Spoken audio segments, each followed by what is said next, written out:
Ano yun?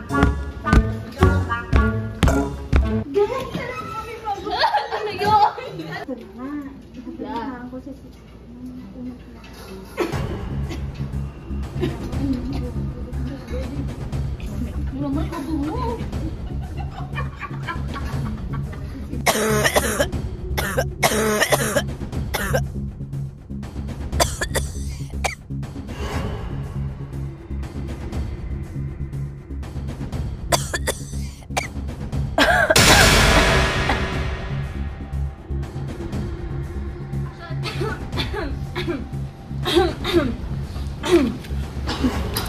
Jenny, parang namamayat ka yata.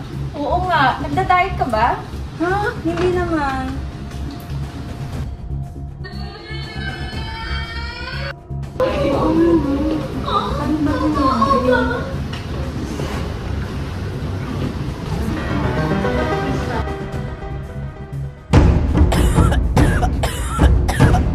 Oh my God!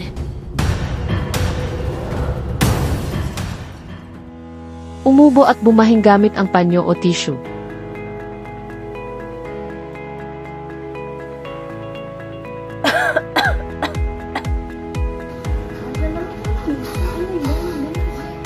Magtakip ng ilong at bibig pag may umubo o bumahing malapit sa iyo.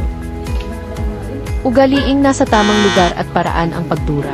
Huwag dumura sa kalsada o sa lupa.